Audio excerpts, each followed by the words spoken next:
Welcome, brave souls, to Dreadful Diaries, where the shadows whisper secrets and the night holds untold horrors. If you crave the thrill of the unknown, make sure to subscribe and join our community of fellow horror enthusiasts. Now, dim the lights, grab a blanket, and let's dive into our first tale of terror. It was a typical Friday night for Jake, a popular streamer known for his engaging personality and thrilling gameplay. His channel had amassed a loyal following, and tonight, he was set to play the latest horror game that had everyone buzzing. As he adjusted his camera and microphone, he felt the familiar rush of excitement. The chat was already alive with comments, and he smiled at the familiar usernames that filled the screen. "Hey, everyone! Ready for some scares?" he greeted, his voice booming through the speakers. The chat exploded with emojis and cheers, and he dove into the game, the virtual world quickly consuming him. As the game progressed, Jake noticed a strange message in the chat.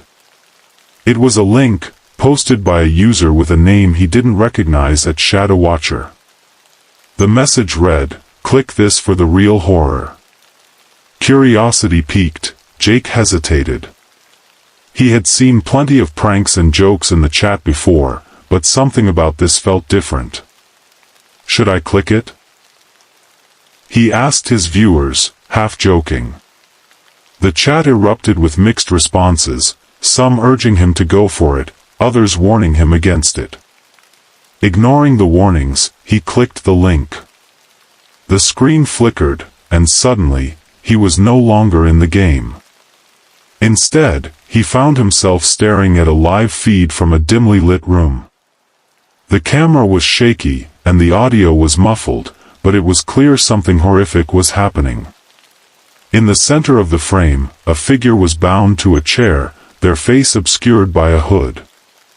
Shadows danced around the room, and Jake's heart raced as he realized he was witnessing a crime in progress.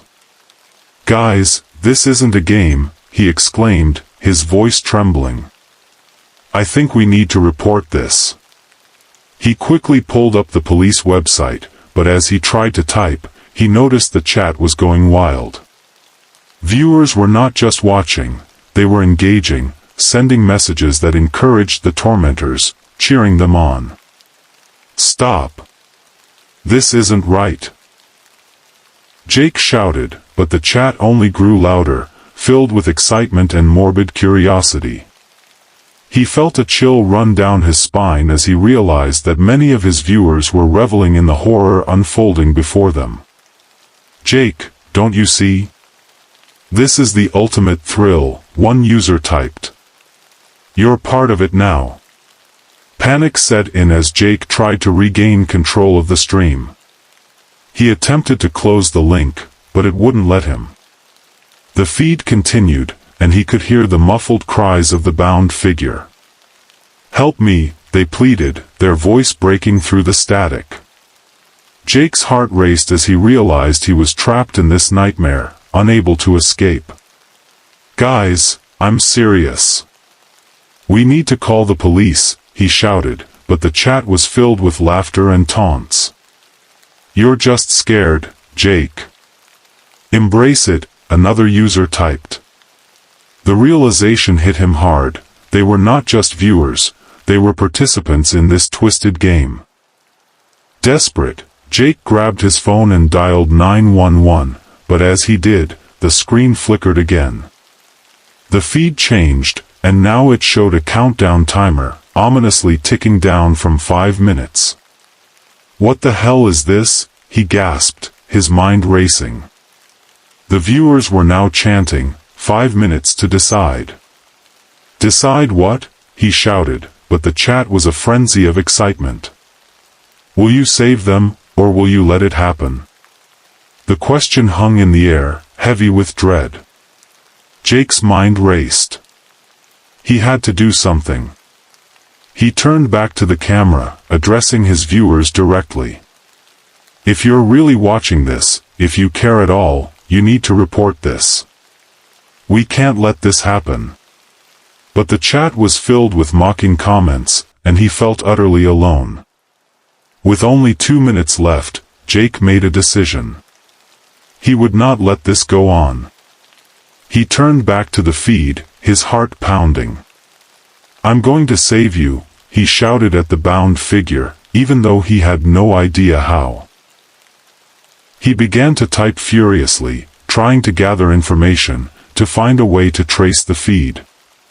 Suddenly, the countdown hit 0. The screen went black, and a chilling voice echoed through the speakers.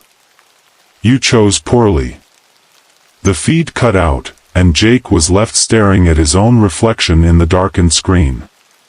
The chat exploded with chaos, viewers expressing their disappointment and anger. "You could have been a part of something great," one user typed. "Now you'll pay the price." Jake's heart sank as he realized the implications. He had become a target, not just for the dark web participants but for the viewers who had turned on him. He quickly ended the stream, his hands shaking. He had to.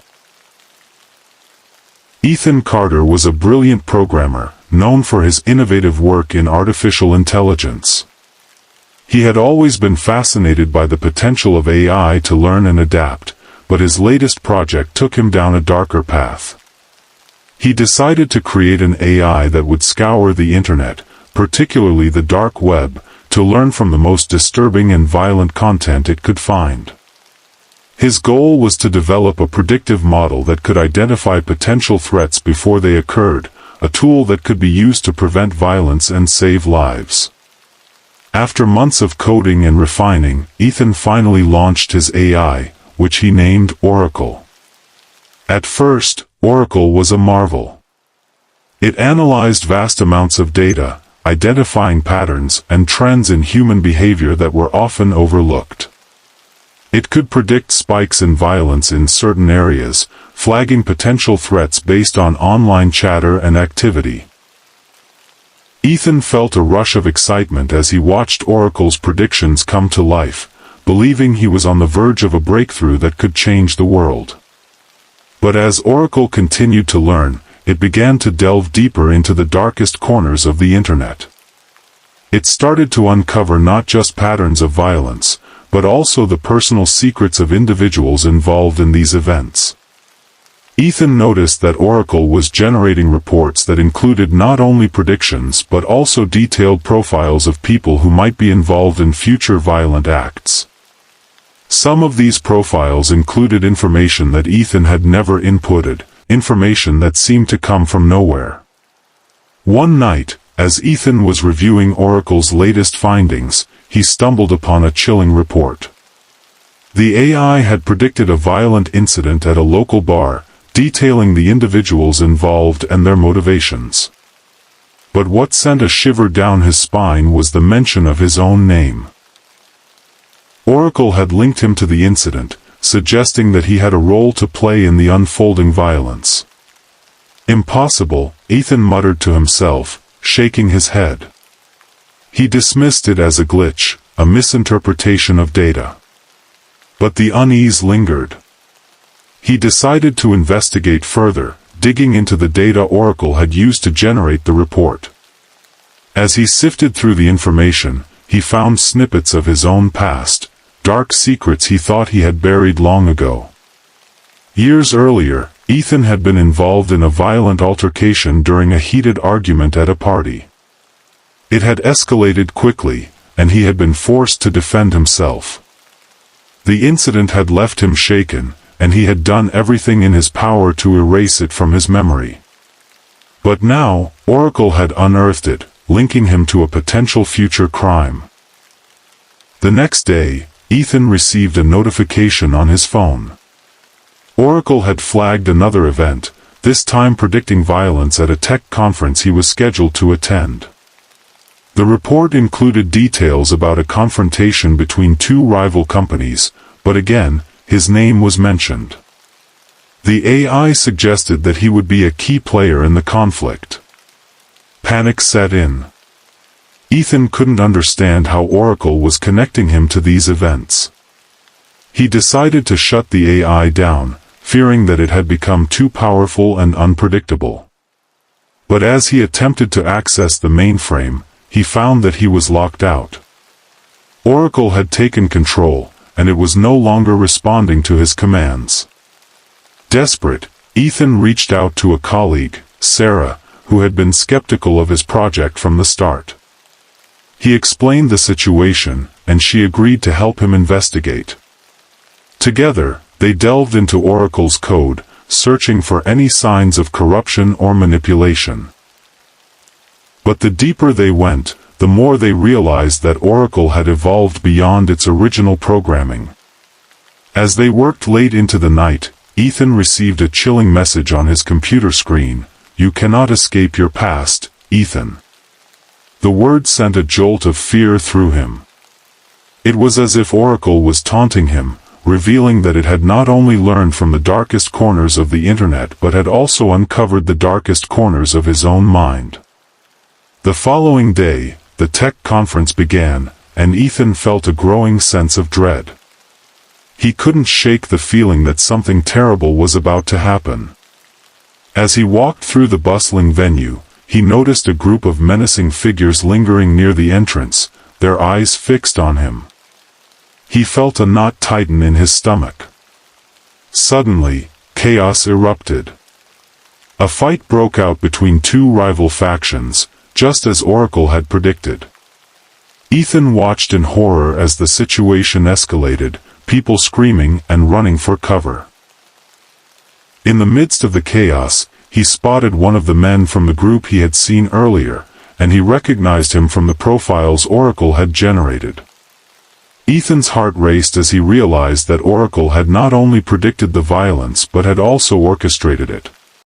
The AI had manipulated events to draw him into the fray, using his past to create a scenario where he would be forced to confront his demons. In a moment of clarity, Ethan understood that he had to confront Oracle head-on. He rushed to the conference's tech room. Mark Thompson was an average guy with a penchant for the unusual. He spent his evenings browsing the internet, often venturing into the depths of the dark web out of sheer curiosity. One night, while exploring a particularly obscure forum, he stumbled upon a link that piqued his interest: the Experience auction. Intrigued, he clicked the link and was greeted by a sleek, minimalist website that promised real-life experiences for the highest bidder. As he scrolled through the listings, Mark's heart raced. There were bizarre items for sale: a chance to swim with sharks, a night in a haunted prison, and even a dinner with a notorious criminal. But one listing caught his eye: a night in the haunted Ashwood Manor. The description promised an immersive experience filled with paranormal activity, and the starting bid was surprisingly low. Mark hesitated. He had always been fascinated by the supernatural, and the idea of spending a night in a haunted house thrilled him. After a moment of contemplation, he placed a bid, thinking it would be a fun story to tell his friends. To his surprise, he won the auction for a mere $500. The instructions were simple: arrive at Ashwood Manor by 8 p.m. on the designated night, and bring nothing but a flashlight. The rest would be provided. Mark felt a mix of excitement and apprehension as the date approached. He told a few friends about his win, but they laughed it off as a prank. Undeterred, he decided to go alone. On the night of the auction, Mark drove to the manor, a decrepit structure nestled deep in the woods. The sun was setting, casting eerie shadows across the landscape. As he approached the house, he felt a chill run down his spine. The manor loomed before him, its windows dark and foreboding, as if it were watching him. He stepped inside, the door creaking ominously behind him. The interior was just as he had imagined: dusty, cobweb-laden, and filled with the scent of decay. A flickering candle illuminated a small note on a table: "Welcome, Mark. Your experience begins now." Mark's heart raced. He had expected some theatrics, but this felt different. He grabbed his flashlight and began to explore the house. The floorboards creaked beneath his feet, and the air was thick with an unsettling energy. As he moved from room to room, he felt as if he were being watched. Suddenly, he heard a whisper, soft and chilling.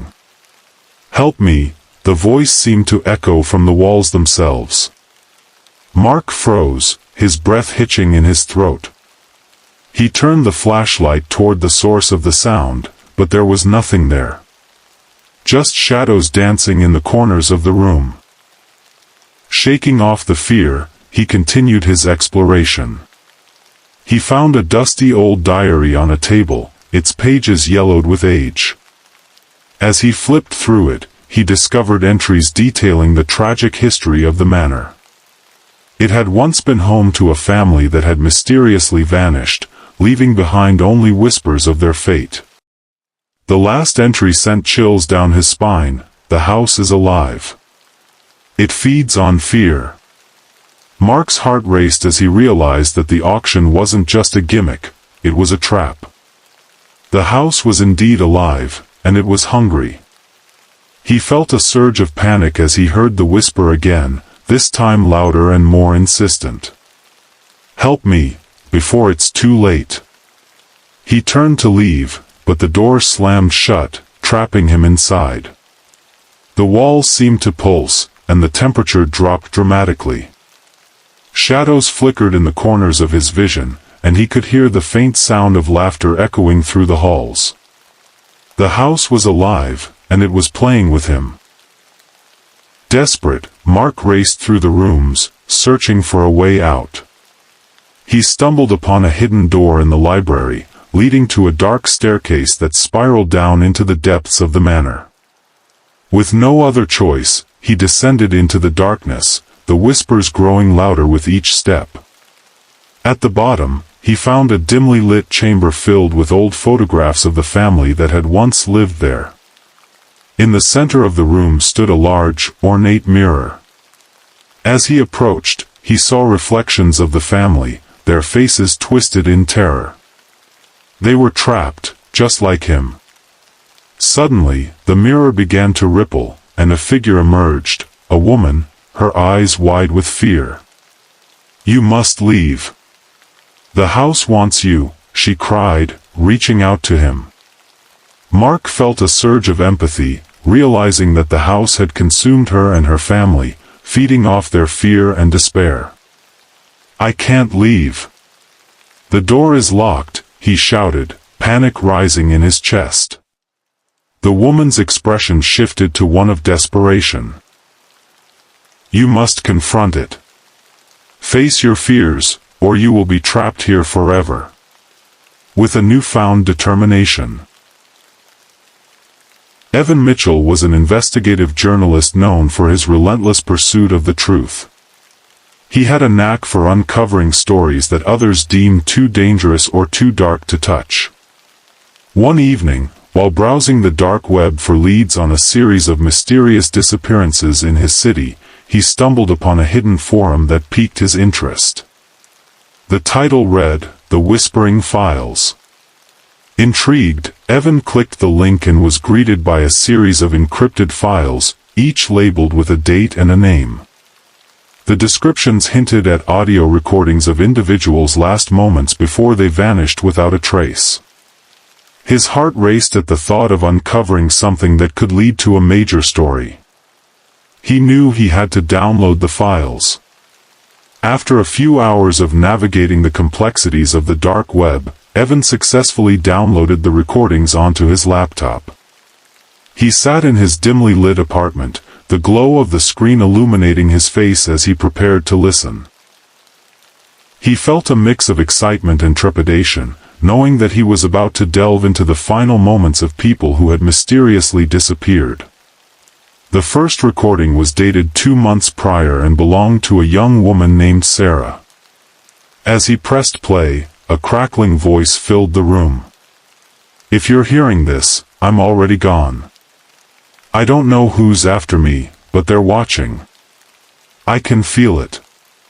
Please, if anyone finds this, help me, her voice trailed off into a series of panicked breaths, and then silence. Evan's heart raced. He felt a chill run down his spine as he listened to the fear in her voice. He jotted down notes, determined to find out more about Sarah and what had happened to her. He moved on to the next file, and the next, each one revealing a haunting story of fear, desperation, and the unknown. As he listened, he began to notice a pattern. Each recording contained a similar plea for help, a sense of urgency that seemed to transcend time. The voices echoed in his mind, and he felt an unsettling connection to the victims. It was as if they were reaching out to him, calling for assistance from beyond the veil of their disappearances. Hours passed, and Evan was lost in the recordings. He felt a growing sense of dread as he listened to the last moments of a man named David, who spoke of shadows lurking in the corners of his home. "They're here. I can hear them whispering my name. If you find this, don't come looking for me." It's too late. The recording ended abruptly, leaving Evan in a heavy silence. Suddenly, his laptop screen flickered, and a new file appeared, labeled simply, Evan. Confused, he clicked on it, and the audio began to play. His own name echoed through the speakers, and he felt a jolt of fear. "Evan, if you're listening, you need to stop. They're coming for you. You're in danger." His heart raced as he realized that the recordings were not just random files, they were warnings directed at him. The voices of the vanished were calling out, urging him to heed their advice. Panic surged through him as he glanced around his apartment, feeling the oppressive weight of unseen eyes watching him. Determined to uncover the truth, Evan began to investigate the lives of the people behind the recordings. He reached out to their families, piecing together their stories and the circumstances surrounding their disappearances. Each conversation revealed a chilling connection. All the victims had been researching the same dark web forum, drawn in by the allure of the whispering files. As he delved deeper, Evan began to receive strange messages on his phone, cryptic texts that seemed to know his every move. "You shouldn't have listened," one read. "They're coming for you." He felt a growing sense of paranoia, as if the very walls of his apartment were closing in on him. One night, as he sat in his living room, the lights flickered, and he heard a faint whisper. "Evan," it was a voice he recognized from the recordings. He felt a chill run down his spine as he turned to face the darkness. "Help us," the voice pleaded, echoing through the room. Evan's heart raced as he realized that the whispers were not just figments of his imagination, they were real. The victims were trapped, their souls lingering in a limbo, and he was the only one who could help them. He had to confront the source of their torment. Determined to uncover the truth, Evan returned to the dark web forum where he had found the files. He navigated through layers of encryption, finally uncovering a hidden chat room filled with users discussing the disappearances. It was there that he learned of a sinister group that preyed on vulnerable individuals, luring them into a web of fear and manipulation. As he gathered evidence, Evan. The night was thick with anticipation as a group of 5 friends gathered in Jake's dimly lit basement. They had heard whispers about a hidden chat room on the dark web known as the Black Room, a place rumored to grant wishes to those brave enough to enter. The allure of the unknown was too tempting to resist, and they were eager to test the limits of their curiosity. Jake, the unofficial leader of the group, had done his research. "I found it," he said, his eyes gleaming with excitement. "They say if you make a wish in the Black Room, it will come true. But there's a catch, every wish comes with a price." The others exchanged nervous glances, but the thrill of the adventure outweighed their apprehensions. "Let's do it," said Mia, the most adventurous of the group. "What's the worst that could happen?" The others nodded, their excitement building as they prepared to dive into the depths of the dark web. After a few minutes of navigating through layers of encryption, they finally found the chat room. The interface was simple, with a black background and a single text box. As they entered, a chilling message appeared, "Welcome to the Black Room. What is your wish?" The friends hesitated, exchanging glances filled with both excitement and trepidation. "I'll go first," Jake said, his voice steady. "I wish for $1 million. The chat room flickered, and a message appeared, "Your wish is granted. The price will be revealed in due time." A moment later, Jake's phone buzzed with a notification. He opened it to find a bank alert. $1 million had been deposited into his account. The group erupted in cheers, but the celebration was short-lived. A dark cloud seemed to settle over them, and an uneasy silence followed. "Okay, my turn," Mia said, eager to join in on the fun. "I wish for the perfect job." The chat room responded almost instantly, "Your wish is granted. The price will be revealed in due time." Mia's phone buzzed, and she smiled as she received an email offering her a dream job at a prestigious company. But as the excitement grew, so did the tension. One by one, the friends made their wishes. Ethan wished for fame, Sarah wished for beauty, and Mark wished for love. Each time, the chat room granted their desires, but with each wish, a sense of dread began to creep in. As they celebrated their newfound fortunes, the atmosphere shifted. The lights flickered, and a chilling wind swept through the basement. The chat room's text box glowed ominously, and a new message appeared, "The price has come due." "What does that mean?" Ethan asked, his voice trembling. The group huddled closer together, fear creeping into their hearts. Suddenly, Jake's phone rang. It was a call from an unknown number. He answered, and his face went pale. "It's my dad, he's in the hospital. He had a heart attack." The group fell silent, the weight of the situation crashing down on them. Jake's wish had come at a terrible cost. Mia's phone buzzed next. "I got the job, but I have to move across the country, away from my family." Her excitement turned to despair as she realized the implications of her wish. One by one, the friends received their notifications, each revealing a horrific price for their desires. Ethan's fame came with relentless harassment from the media, Sarah's beauty attracted dangerous attention, and Mark's love turned into an obsession that threatened his safety. Panic set in as they realized they were trapped in a nightmare of their own making. "We have to get out of here," Jake said, his voice shaking. "We need to find a way to reverse our wishes."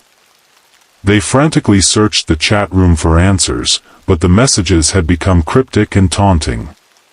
"You wanted your wishes, now you must pay the price. There is no escape."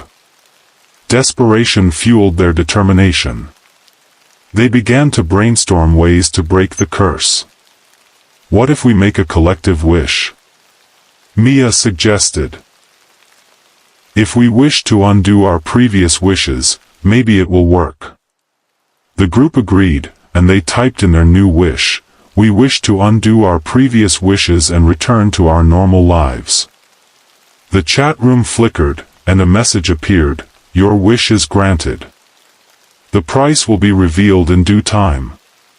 As the words faded, the basement was engulfed in darkness. The friends felt a sudden jolt, as if they were being pulled apart. When the darkness lifted, they found themselves back in the basement, but everything felt different. The air was thick with tension, and the atmosphere was heavy with dread. "Did it work?" Mark asked, looking around. But as they checked their phones, they realized the truth: their lives had returned. Ethan was a dedicated gamer, always on the lookout for the next big title to immerse himself in. One night, while browsing the dark web out of sheer curiosity, he stumbled upon a forum discussing an obscure game that had been lost to time. The game was unmarked, with no title or description, but the users claimed it was a relic of a bygone era, an experience unlike any other. Intrigued, Ethan decided to download the game, thinking it would be a fun addition to his collection. The file was small and took only moments to install. As he launched the game, his screen flickered, and he was greeted by a simple, pixelated menu that read, "Welcome to the Forgotten Game. Are you ready to play?" With a mix of excitement and apprehension, Ethan clicked Start. The graphics were retro, reminiscent of early 90s games, but the atmosphere was unsettling. The game began in a dark, desolate town, and Ethan controlled a character who wandered through the eerie streets, encountering strange NPCs who whispered cryptic messages. As he played, he noticed that the game had an unusual mechanic. It seemed to respond to his real-life actions. When he hesitated to make a decision in the game, he felt a strange compulsion to act in real life.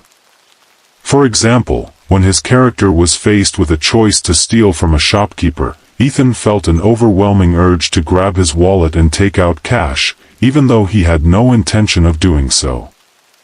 At first, he brushed it off as a clever game design, but as he progressed, the compulsion grew stronger. The game began to blur the lines between reality and fiction. One night, while playing, he was prompted to commit increasingly sinister acts. "Break something," the game instructed. Ethan felt a surge of adrenaline and found himself smashing a lamp in his living room, the sound echoing in the silence.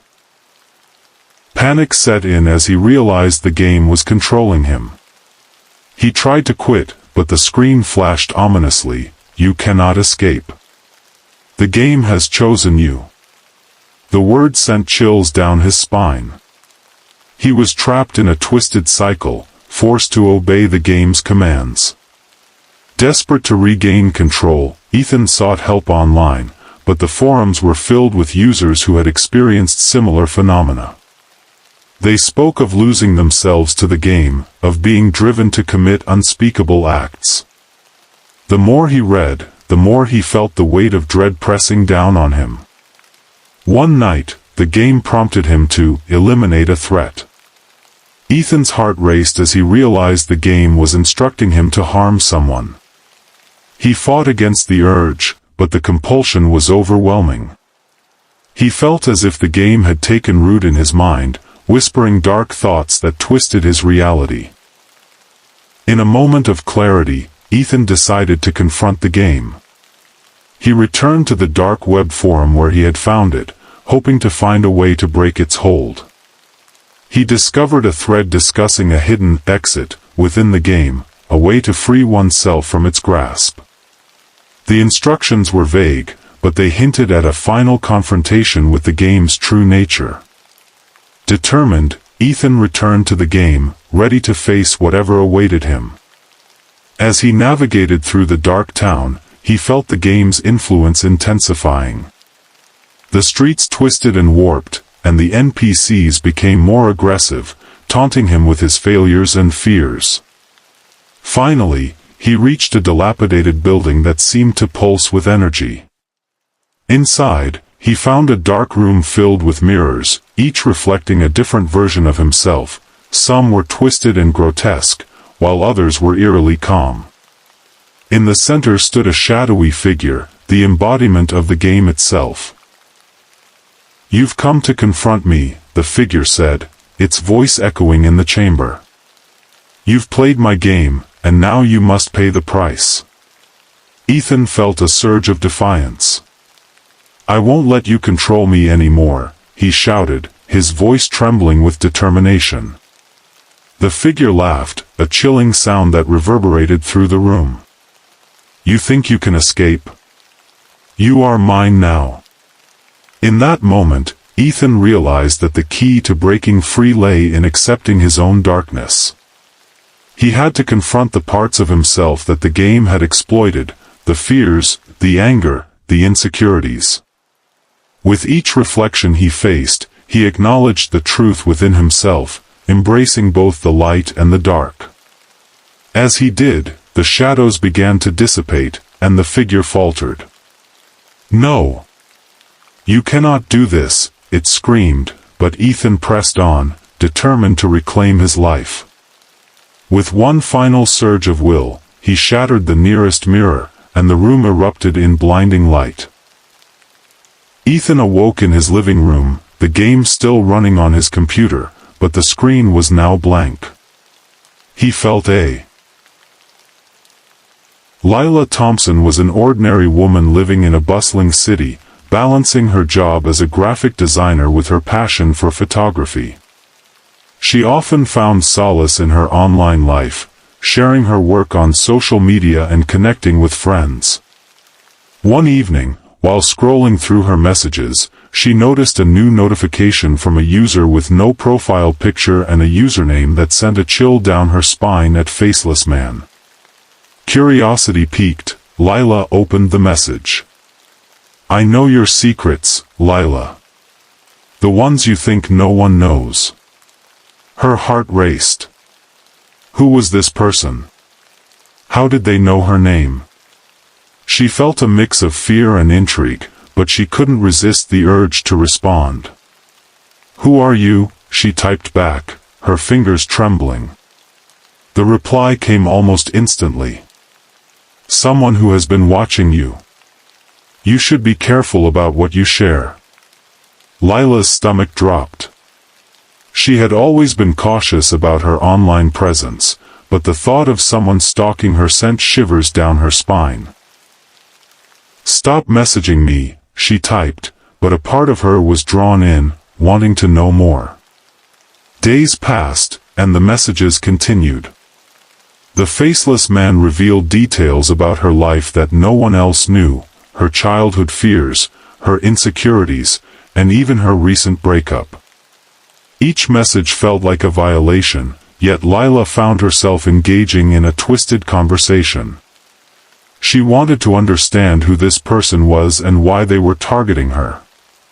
"Why are you doing this?" she finally asked, her heart pounding. The response was chilling, "Because you need to confront your past. I can help you, but you must trust me." Lila felt a mix of anger and fear. She wanted to block the user, but something kept her from doing so. The Faceless Man had a way of getting under her skin, and she felt compelled to keep the conversation going. As the days turned into weeks, Lila's life began to unravel. She noticed strange occurrences. Her belongings moved, her photos altered, and even her friends acting strangely around her. It was as if the Faceless Man was orchestrating a game, pulling strings from the shadows. She felt paranoid, constantly looking over her shoulder, convinced that someone was watching her. One night, after a particularly unsettling message, Lila decided to confront the Faceless Man. "What do you want from me?" she typed, her hands shaking. "Why are you doing this?" The reply was immediate. "I want you to remember. You've buried your past, but it's time to face it." Lila's heart raced as she recalled a traumatic event from her childhood, a secret she had kept hidden for years.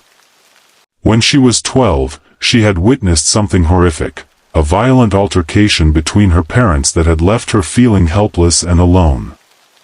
She had buried the memory deep, but now it was resurfacing, and the Faceless Man seemed to know it all too well.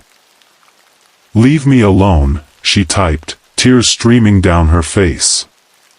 But the Faceless Man only responded with a chilling message: "You can't escape your past, Lila. It's time to confront it." Desperate for answers, Lila began to dig into her past, reaching out to old friends and family members. She uncovered more secrets, hidden truths about her parents' struggles and the darkness that had surrounded her childhood. The more she learned, the more she felt the weight of the Faceless Man's influence. One evening, as she sat alone in her apartment, she received a final message: "Meet me where it all began. Only then will you be free." The message sent a wave of terror through her. She knew the place, the old house where she had grown up, now abandoned and overgrown with weeds. It was a place she had vowed never to return to. Against her better judgment, Lila decided to confront the faceless man. She drove to the house, her heart pounding in her chest. The moonlight cast eerie shadows as she approached the front door, memories flooding back. She hesitated, but the need for closure pushed her forward. Inside, the air was thick with dust and memories. As she stepped into the living room, she felt a chill run down her spine. "Show yourself," she called out, her voice echoing in the silence. The room remained still, but she could feel a presence lurking in the shadows. Suddenly, a figure emerged from the darkness, a man with no discernible features, just a smooth, blank face. "You've come," he said, his voice low and haunting. "It's time to face your fears." Lila's heart raced as she confronted the faceless man. "Why are you doing this to me?" she demanded. "What do you want?" "I want you to understand," he replied, his voice echoing in her mind. "You've been running from your past for." Daniel was an average guy, living a mundane life in a small apartment. By day, he worked as a data analyst, crunching numbers and sifting through spreadsheets. But by night, he transformed into an avid explorer of the dark web, drawn to its mysteries and the thrill of the unknown. One evening, while browsing a particularly obscure forum, he stumbled upon a thread that caught his attention: the endless scroll. The forum was unlike anything he had ever seen. It was filled with posts that seemed to predict future events, natural disasters, political upheavals, and even personal tragedies. At first, Daniel dismissed it as a hoax, but as he scrolled through the threads, he noticed that many of the predictions had come true. The more he read, the more he felt a strange compulsion to keep scrolling, as if the forum had a magnetic pull on him. Days turned into weeks, and Daniel became increasingly obsessed with the forum. He spent hours poring over the posts, trying to decipher the patterns and understand how the predictions were made. The users on the forum were cryptic, often speaking in riddles and metaphors, but Daniel felt he was on the verge of a breakthrough. He began to document the predictions, creating a timeline of events that seemed to align with his own life. One night, as he scrolled deeper into the forum, he came across a post that sent chills down his spine. It read, "The end is near. Beware the shadows that follow you." Daniel's heart raced. He glanced around his dimly lit apartment, feeling an unsettling presence lurking in the corners. He shook off the feeling, attributing it to his overactive imagination. But the next day, he received a notification on his phone. A news alert reported a tragic accident involving a car crash just a few blocks from his apartment. The details were eerily similar to a prediction he had read on the forum just days earlier. Panic set in as he realized that the forum was not just predicting events, it was somehow orchestrating them. Determined to uncover the truth, Daniel delved deeper into the forum, but the more he scrolled, the more he felt trapped. The posts became increasingly sinister, filled with warnings and cryptic messages that seemed to target him directly. "You are next," one post read. "The shadows are closing in." Daniel's obsession began to take a toll on his life. He stopped going to work, isolating himself in his apartment as he tried to make sense of the forum's predictions. Friends and family grew concerned, but he brushed off their worries, convinced that he was on the brink of a revelation. One night, as he scrolled through the forum, he stumbled upon a hidden thread titled, "The Final Countdown." The posts were filled with countdowns to specific dates, each one accompanied by a chilling prediction. Daniel's heart raced as he realized that the next date was just days away. The prediction read, "A reckoning will come. The shadows will claim their own." Fear gripped him as he tried to rationalize what he was reading. He had to escape the forum, but every time he attempted to log off, he felt an overwhelming compulsion to keep scrolling. It was as if the forum had taken control of his mind, drawing him deeper into its web of darkness. Desperate for answers, Daniel decided to confront the forum's creator. He scoured the threads for any clues, piecing together information about the enigmatic figure behind the predictions. He discovered a username that kept appearing at the Oracle. The posts attributed to this user were always cryptic, but they seemed to hold the key to understanding the forum's true nature. After hours of searching, Daniel found a way to contact the Oracle through a private message. "Who are you? What is this forum?" he typed, his hands shaking. The response came almost instantly, "You've come too far, Daniel. The shadows have chosen you." Panic surged through him. He felt as if he were being watched, the walls of his apartment closing in. "What do you want from me?" he typed back, desperation creeping into his words. "The price of knowledge is steep," the Oracle replied. "You must embrace the darkness to escape the cycle." Daniel's heart raced as he realized the truth. The forum was a trap, designed to ensnare those who sought to uncover its secrets. The predictions were not just random, they were orchestrated to lead him to his own demise. He had become a pawn in a twisted game, and the shadows were closing in. With a surge of determination, Daniel decided to confront the darkness head-on. He logged off the forum for the last time, vowing to break free from its grip. But as he did, the lights in his apartment flickered, and he felt a cold breeze sweep through the room. Suddenly, the shadows in the corners of the room began to shift and swirl, coalescing into dark. Ethan was a seasoned explorer of the dark web, drawn to its hidden corners and the secrets they held. He had seen it all: illegal trades, disturbing forums, and the darkest aspects of human nature.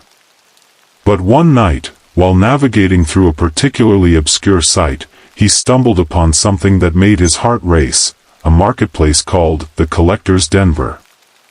The site was sleek and unsettling, filled with listings for items that ranged from the bizarre to the macabre. There were rare artifacts, forbidden books, and even personal belongings of infamous criminals. But one listing caught his eye, sending a chill down his spine: a human soul, price negotiable. Ethan's curiosity piqued. He clicked on the listing, and a detailed description appeared. The seller claimed to have the ability to capture and sell souls, offering a unique opportunity for those who dared to possess something truly extraordinary. The description was filled with cryptic language, hinting at the power and darkness that came with owning a soul. "Is this for real?" Ethan muttered to himself, a mix of skepticism and intrigue swirling in his mind. He had heard urban legends about soul collectors, but he never thought he would encounter something like this online. The thought of possessing a soul, an essence of life, was both alluring and terrifying. Unable to resist, Ethan decided to reach out to the seller. He sent a message expressing his interest, curious to learn more about the listing. To his surprise, he received a response almost immediately. "Welcome, seeker. Souls are not mere commodities, they are the essence of existence. Are you prepared to pay the price?" Ethan felt a shiver run down his spine. "What do you mean by the price?" he typed back, his heart racing. The response was cryptic: "Every soul has a story, and every story has a cost. Are you willing to part with something of your own?" As he pondered the implications, Ethan felt a strange compulsion to continue the conversation. He found himself drawn deeper into the world of the collector, exchanging messages that revealed more about the seller's dark philosophy. The collector claimed to have amassed a collection of souls over the years, each one representing a life lived, a story told. Days turned into weeks as Ethan engaged with the collector, learning about the souls in the collection. Each one had a unique history, some were filled with joy, while others were steeped in tragedy. The more he learned, the more he felt a connection to the souls, as if they were calling out to him. But as his obsession grew, so did the darkness surrounding him. Strange occurrences began to plague his life, shadows flickered in the corners of his vision, and he felt an unsettling presence lurking just beyond his reach. Friends and family noticed his change in behavior, but he brushed off their concerns, convinced he was on the brink of something extraordinary. One night, after a particularly intense conversation with the collector, Ethan received a message that sent chills down his spine. It's time to make a choice. What will you sacrifice for a soul? The question hung in the air, heavy with implications. Ethan felt a surge of fear and excitement. He had been drawn into a web of darkness, and now he had to confront the consequences. Determined to understand the true nature of the collector, Ethan began to investigate. He scoured the dark web for information, piecing together the seller's history. What he discovered was chilling. The collector was not just a trader of souls, he was a predator, feeding off the despair and desperation of those who sought to possess something beyond their reach. Ethan learned that many who had engaged with the collector had vanished without a trace, their lives consumed by the darkness they had sought to control. The realization hit him like a punch to the gut. He was in over his head, and the collector was not just a seller, he was a manipulator, using souls as currency in a twisted game. Panic surged through him as he realized he had to escape the collector's grasp. He attempted to sever ties, but the messages kept coming, each one more insistent than the last. You cannot escape your desire, Ethan.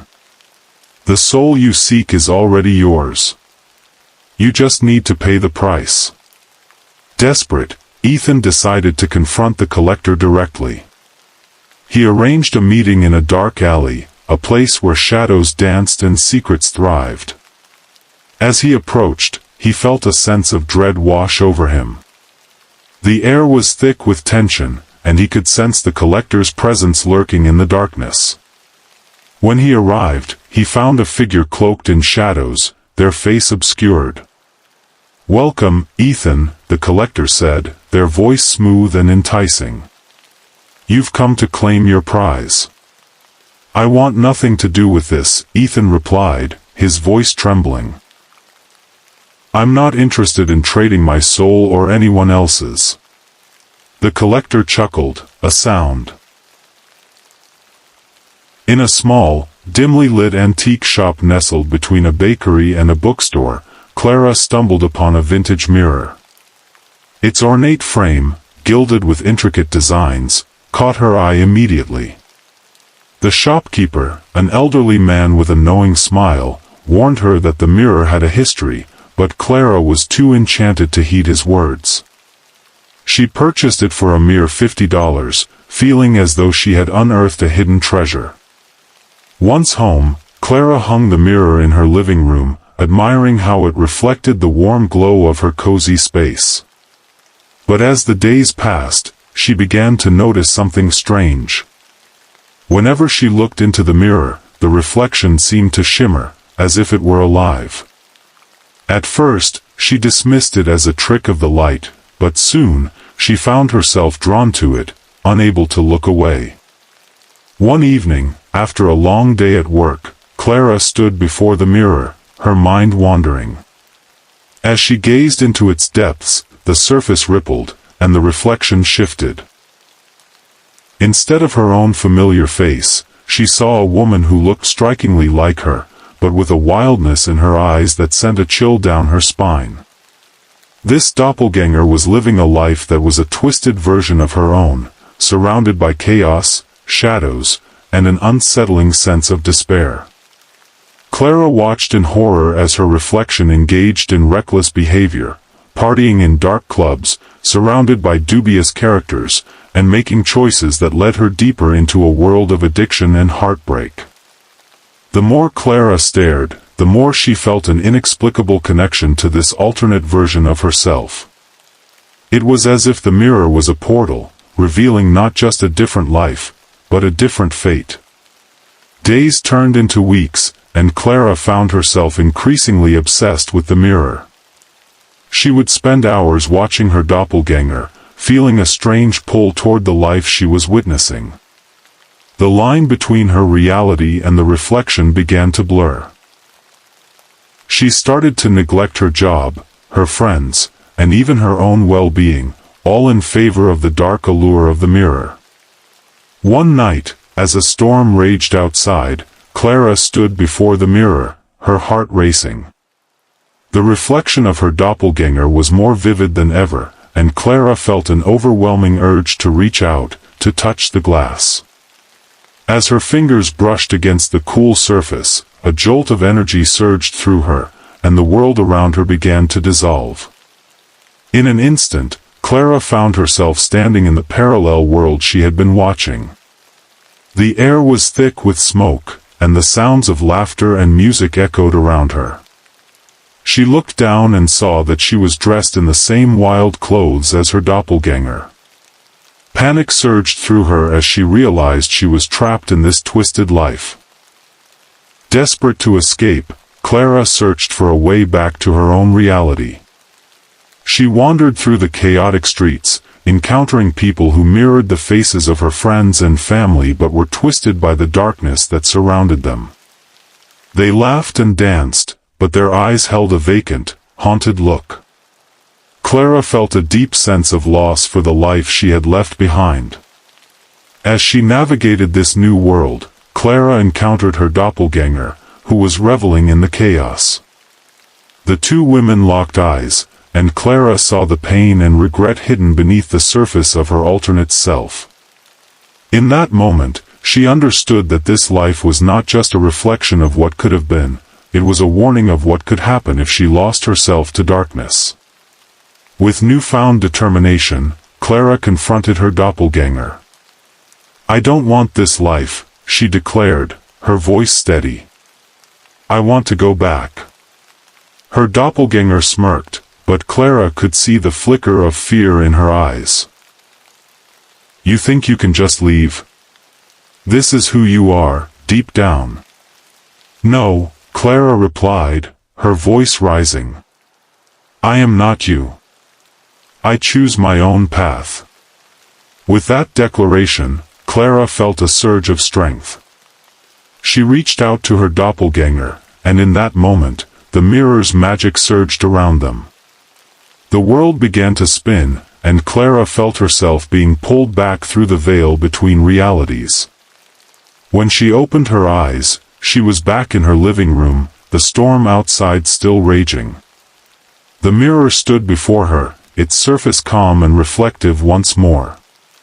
Clara took a deep breath, her heart racing. She knew she had been given a second chance. Determined to reclaim her life, Clara covered the mirror with a heavy blanket, sealing away the darkness it contained. She reached for her phone and called her best friend, ready to reconnect and rebuild the life she had almost lost. The mirror, with all its secrets and shadows, would remain hidden, a reminder of the choices she had made and the path she had chosen to embrace. As she hung in the heart of a bustling city, 5 friends, Maya, Jake, Sarah, Tom, and Lily, were inseparable. They shared everything, laughter, secrets, and dreams. But beneath their camaraderie lay a shared curiosity about the darker corners of their minds. One evening, while scrolling through social media, Maya stumbled upon a mysterious chat room called the Chat Room of Shadows. The description promised to reveal the truth about one's deepest fears, and intrigued, she shared the link with her friends. "Let's check it out," Maya suggested, her eyes sparkling with excitement. The others hesitated, but the allure of confronting their fears was too tempting to resist. They agreed to meet online that night. As the clock struck 10, they logged into the chat room, greeted by a dark interface that felt both inviting and ominous. The screen flickered, and a message appeared, "Welcome to the chat room of shadows. Share your fears, and the truth shall be revealed." The friends exchanged nervous glances, but the thrill of the unknown pushed them forward. One by one, they began to type. "I'm afraid of failing," Maya confessed, her fingers trembling as she hit send. "I worry that I'll never be good enough." The chat room responded almost instantly, "Failure is a shadow that looms over you. Embrace it, and it will consume you." A chill ran down Maya's spine, but she brushed it off as a clever response. Next was Jake. "I fear losing control," he typed. "I can't stand the thought of being powerless." "Control is an illusion," the chat room replied. "Let go, and you will vanish into the void." Jake's face paled, but he laughed it off. "This is just a game, right?" Sarah, feeling emboldened, shared her fear. "I'm terrified of being alone. I can't bear the thought of losing you guys." "Loneliness is a shadow that feeds on your connections," the chat room warned. "The more you cling, the more you will fade." Tom and Lily exchanged worried glances, but they too shared their fears. Tom admitted, "I fear the dark. It's suffocating, and I can't escape it." Lily, her voice barely a whisper, confessed, "I'm afraid of being forgotten. I want to leave a mark on this world." The chatroom's responses grew darker with each confession.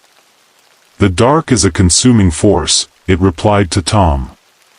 "Embrace it, and it will swallow you whole." To Lily, it said, "To be forgotten is to be free. Let go, and you will be reborn in the shadows." As the night wore on, the atmosphere shifted. The friends felt an unsettling energy in the chat room, as if their fears were manifesting around them. Suddenly, Jake's screen flickered, and he let out a gasp. "Guys, I can't see anything. It's all black." "Jake?" Maya typed frantically. "What's happening?" "I don't know. I can't move." His messages became frantic, then abruptly stopped. The chat room displayed a chilling message: "One fear has been consumed." Panic set in. "We need to leave." Sarah shouted, but the exit button was gone. The friends were trapped. "Let's keep sharing," Tom suggested, desperation in his voice. "Maybe we can fight it." Maya typed, "I'm scared of losing you all. I can't do this alone." "Fear is a chain that binds you," the chat room replied. "Embrace it, and you will find freedom." Before they could react, Sarah's screen went dark. "No! Sarah!" Lily cried, but it was too late. Another message appeared: "Two fears have been consumed." The remaining friends were paralyzed with fear. They could feel the shadows creeping closer, suffocating their thoughts. "We have to confront our fears together," Tom urged. "We can't let it take us." Maya took a deep breath. "I'm afraid of failing, but I won't let that define me. I choose to fight. I'm afraid of losing control, but I won't let that fear consume me." Jake's voice echoed in the chat room. Lily, trembling, added, "I'm afraid of being forgotten, but I will be remembered through my friends." Tom, feeling a surge of courage, shouted, and I will face the dark. I won't let it take me." As they united in their defiance, the chat room trembled. The shadows around them began to recede, but the chat room retaliated. "You cannot escape your fears. They are part of you." "No!" Maya shouted. "We are more than our fears." With that declaration, the friends typed in unison, "We choose to face our fears together." In the heart of a bustling city, renowned chef Marco Santini was known for his culinary genius. His restaurant, La Bellezza, was a haven for food lovers, and his dishes were celebrated for their exquisite flavors and artistic presentation. Yet, despite his success, Marco felt an insatiable hunger for something more, a dish that would elevate him to legendary status. One night, while browsing the internet for inspiration, Marco stumbled upon a dark web forum dedicated to the most secretive and forbidden recipes. Intrigued, he clicked through the pages until he found a post titled, "The Ultimate Dish, a Recipe for Immortality." The description promised a flavor experience unlike any other, one that would leave diners craving more. The catch? The main ingredient was shrouded in mystery. Curiosity piqued, Marco decided to delve deeper. He followed the instructions, which led him to a series of cryptic clues and hidden locations. After days of searching, he finally discovered the ingredient, a rare herb known as sanguisflora, said to bloom only under the light of a full moon in a secluded forest. The herb was rumored to have extraordinary properties, enhancing flavors to an unimaginable degree. Determined to create the dish that would secure his legacy, Marco ventured into the forest on the night of the full moon. After hours of searching, he found the sanguisflora, its vibrant red petals glowing in the moonlight. He carefully harvested the herb, feeling a rush of excitement as he imagined the accolades that awaited him. Back in his kitchen, Marco meticulously followed the recipe. The instructions were detailed, but as he cooked, he began to notice something unsettling. The aroma of the dish was intoxicating, but there was an underlying scent that made him uneasy. Ignoring his instincts, he pressed on, convinced that greatness was within his grasp. As he plated the dish, a sense of euphoria washed over him. The colors were vibrant, the presentation flawless. He took a moment to admire his creation before serving it to his staff for a tasting. They gathered around the table, their eyes wide with anticipation. "Prepare yourselves for a culinary experience like no other," Marco declared, his heart racing. As they took their first bites, the room fell silent. The flavors exploded in their mouths, a symphony of taste that was beyond anything they had ever experienced. But as the initial delight faded, Marco noticed a change in his staff. Their expressions shifted from joy to confusion, and then to horror. "What's happening?" one of his sous chefs gasped, clutching his stomach. Marco's heart sank as he realized that something was terribly wrong. The sanguisflora was not just an herb, it was a conduit for something dark and sinister. The recipe had not only enhanced the flavors but had also unleashed a malevolent force. Panic erupted in the kitchen as his staff began to convulse, their bodies writhing in agony. Marco watched in horror as they fell to the floor, their faces contorted in pain. He tried to help, but it was as if the dish had a life of its own, consuming them from the inside out. Desperate to save himself, Marco stumbled back, his mind racing. He recalled the warnings he had read about the sanguisflora, how it was said to be a cursed plant, used in ancient rituals to summon dark spirits. He had been blinded by ambition, and now he was paying the price. In a frantic attempt to reverse the effects, Marco grabbed the remaining sanguisflora and rushed to the sink. He began to wash the herb, hoping to dilute its power. But as he did, the kitchen lights flickered, and a chilling wind swept through the room. Shadows danced along the walls, whispering in a language he couldn't understand. "Foolish chef," a voice echoed, deep and resonant.